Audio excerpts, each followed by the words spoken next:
सुबह का मछली बाजार जहां रोज की तरह लोग खरी बिक्री में लगे थे। लेकिन आज भीड़ में खड़ी थी राधिका, साधारण कपड़ों में एक आम औरत की तरह। तभी मोटरसाइकिल की चीखती आवाज़ और उतरा इंस्पेक्टर राघव सिंह। रोज की तरह वो बिना पैसे दिए मछली उठा ले गया। सीमा चुप रही, लेकिन एक नज़र चुप नहीं रही।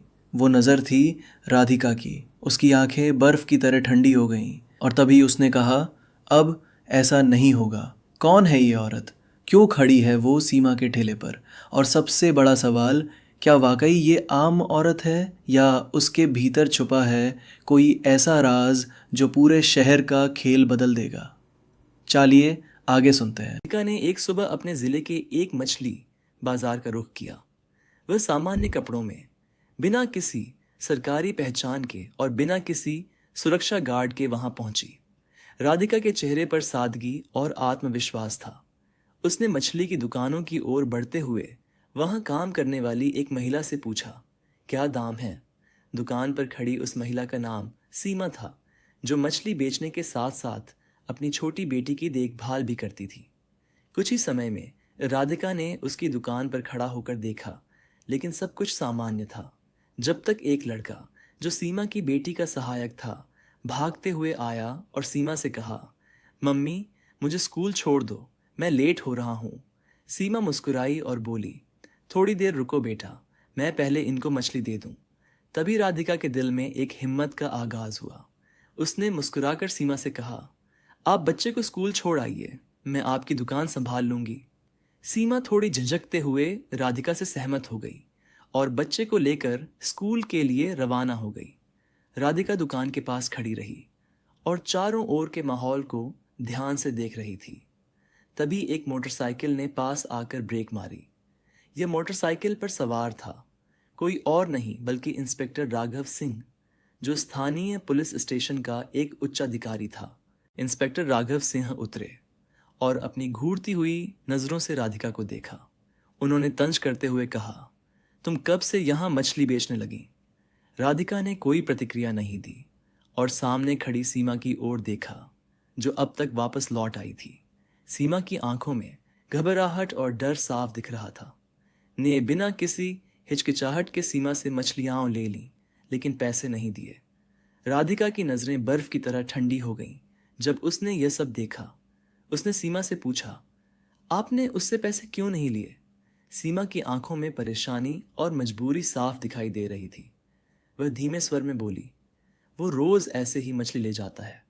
जब मैं कुछ कहती हूँ तो धमकाता है, कहता है, अगर पैसे नहीं दिए तो तुम्हारा ठेला उठा लूंगा। मैं डरती हूँ, क्या कर सकती हूँ? राधिका का दिल भर आया और उसने ठान लिया कि अब कुछ करना होगा। उसने सीमा से कहा, अब ऐसा नहीं होगा, मैं तुम्हारे साथ हूँ। मैं तुम्हारे ठेले की देखरेख करूंगी और अगर वह पैसे नहीं देता तो उसे मैं सबक सिखाऊंगी।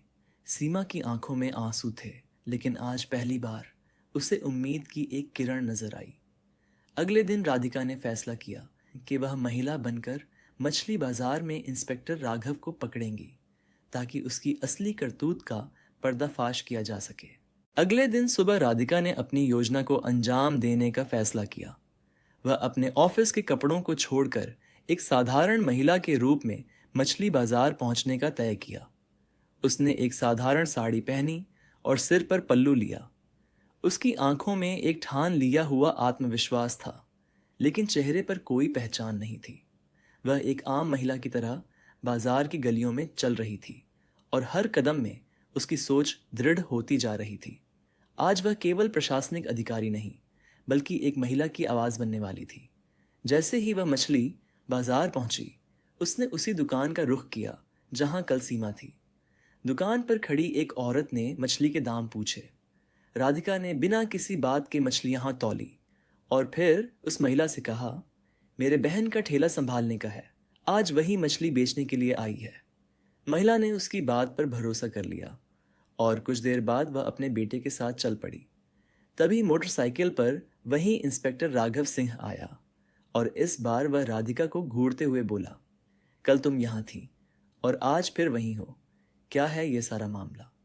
राधिका ने उसकी तरफ मुस्कुराते हुए कहा, मैं उसकी बहन हूँ, आज उसकी जगह पर मछली बेचने आई हूँ। इंस्पेक्टर ने राधिका को ऊपर से नीचे तक देखा और फिर एक बेहूदी मुस्कान के साथ कहा, तुम तो उसकी बहन से भी ज्यादा खूबसूरत निकली हो, आज कुछ खास लग रही हो। राधिका ने चुपचाप मछलियां तौली और उसे दी, लेकिन इस बार उसने मुंह से एक शब्द कहा, रुकिए, आपने पैसे नहीं दिए। इंस्पेक्टर राघव ने घमंडी लहजे में जवाब दिया, कौन से पैसे? मैं तो हमेशा मुफ्त में लेता हूँ, अपनी बहन से पूछ लेना, वह कभी कुछ नहीं कहती। राधिका ने ठान लिया था कि वह इस बार उसे जाने नहीं देगी। वह बिना किसी हिचकिचाहट के बोली, आप मेरी बहन से चाहे जैसे ले लीजिए, लेकिन मुझसे पैसे तो देने होंगे। हम भी पैसा खर्च करके ये मछलियाँ लाते हैं, और अगर एक दिन मछली ना बेचें तो घर का चूल्हा नहीं जलता। आप जैसे लोग हमारे पेट पर लात मारते हो और हमें ही मजबूर करते हो। इंस्पेक्टर राघव का घमंड एक पल में टूट गया। वह चिढ़कर बोला, तू मुझे सिखाएगी? तेरा क्या हक है मुझे आदेश देने का? और फिर उसने अचानक राधिका को जोर से थप्पड़ मारा। राधिका लड़खड़ाई, लेकिन उसने खुद को संभालते हुए कहा, आपने एक महिला पर हाथ उठाया है, यह बहुत बड़ी गलती है। राघव ने गुस्से में आकर कहा, क्या तू मुझे सिखाएगी? तेरा क्या है? और फिर उसने राधिका के बाल खींचे। राधिका ने दर्द से कराहते हुए अपना बाल छुड़ाया और गुस्से में कहा, अब बहुत हुआ, मैंने आपको चेतावनी दी थी। अगर आपने अभी भी मुझसे पैसे नहीं दिए तो मैं आपको सख्त सज़ा दिलवाऊंगी। इंस्पेक्टर ने झुंझलाते हुए अपनी मोटरसाइकिल स्टार्ट की और बिना एक शब्द बोले वहां से चला गया। राधिका के दिल में गुस्सा था, लेकिन उसने सोचा कि अब और इंतज़ार नहीं कर सकती। वह सीधा थाने जाएगी और रिपोर्ट दर्ज करवाएगी। राधिका अब पूरी तरह से संकल्पित थी। उसने अपनी योजना के अगले चरण की ओर बढ़ते हुए फैसला किया कि वह खुद ही थाने जाएगी और इंस्पेक्टर के खिलाफ रिपोर्ट दर्ज करवाएगी। लेकिन वह चाहती थी कि उसका नाम किसी को पता न चले, ताकि सब कुछ बिना किसी विरोध के सही तरीके से हो सके। वह तुरंत अपने सरकारी पहचान पत्र को लेकर थाने गई, लेकिन थाने में उसकी हालत बिल्कुल अलग थी। उसने साधारण पीले रंग का सलवार सूट पहना और बिना किसी पहचान के वहां दाखिल हुई। अंदर पहुंचते ही हवलदार ने उसकी ओर देखा, लेकिन उसे पहचानने में देर नहीं लगी। हवलदार ने पूछा, आप कौन हैं और क्या करने आई हैं? राधिका ने हल्के से मुस्कुराते हुए कहा, मुझे रिपोर्ट दर्ज करवानी है। मैं इंस्पेक्टर राघव सिंह के खिलाफ शिकायत दर्ज कराना चाहती हूँ। हवलदार ने चौंकते हुए कहा, कहाँ है इंस्पेक्टर साहब? वह तो घर गए हैं और एसआईओ भी बाहर हैं। आप चाहें तो बैठ सकती हैं। राधिका ने ठान लिया था कि वह बैठने का समय नहीं देगी। वह चाहती थी कि अपराधी को तुरंत सजा मिले, इसलिए उसने इंतजार किए बिना सीधे एसआईओ ऋतिक राणा से मिलने का मन बनाया। तभी अचानक दरवाज़ा खुला और एसआईओ ऋतिक राणा अंदर आए। वह राधिका को देख चौंक गए। ऋतिक राणा ने कड़क आवाज़ में पूछा, तुम कौन हो और यहाँ क्यों आई हो? राधिका ने शांत स्वर में कहा, मुझे रिपोर्ट दर्ज करवानी है। ऋतिक राणा ने मुस्कुराते हुए कहा, तो पहले कुछ खर्चा पानी लेकर आओ, यहाँ बिना पैसे के रिपोर्ट नहीं लिखी जाती। राधिका का चेहरा सख्त हो गया।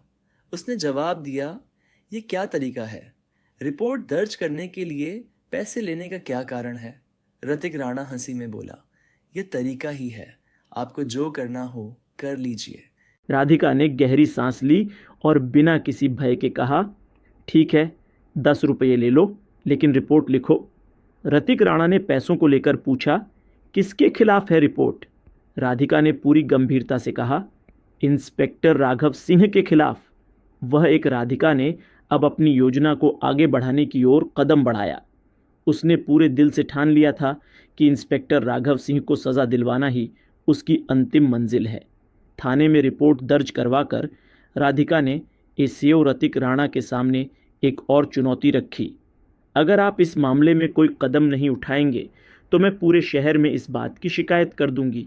यह सिर्फ एक महिला का मामला नहीं है, बल्कि एक उदाहरण बनेगा कि पुलिस किस तरह से अपनी शक्तियों का दुरुपयोग करती है।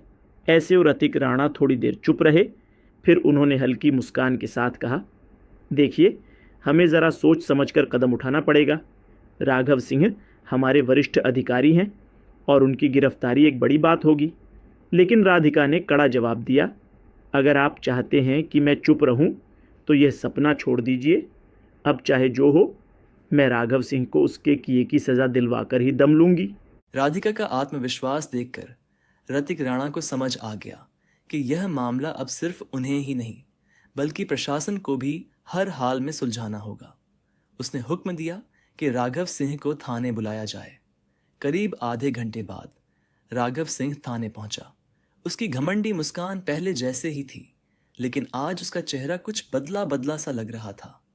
राधिका ने उसे देखते ही कहा, तुमसे बातचीत करने के लिए तो मैं कब से तैयार थी, लेकिन तुमने मुझसे जो किया वह अब तुम्हारी मुश्किलें बढ़ाने वाला है। राघव सिंह ने झुंझलाते हुए कहा, तुम समझती क्या हो?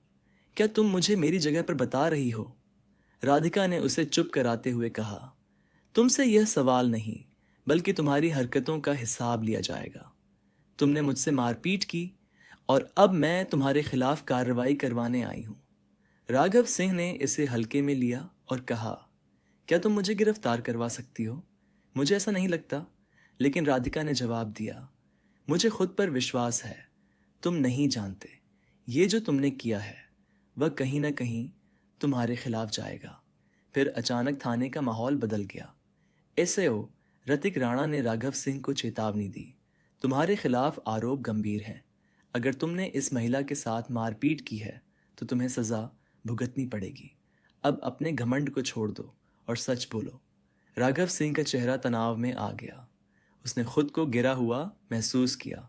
वह कुछ देर चुप रहा, फिर कहा, ठीक है, मैंने गलती की, लेकिन तुम्हें यह समझना होगा कि यह सब मेरे अधिकार में था। राधिका ने गुस्से में कहा, तुम किसी को अधिकार नहीं दे सकते हो, खासकर महिलाओं के खिलाफ। तुम्हारे कुकर्मों का अब कोई बहाना नहीं चलेगा। एसआईओ ने तत्काल कार्रवाई की। राघव सिंह को गिरफ्तार कर लिया गया और उसे थाने से बाहर ले जाया गया।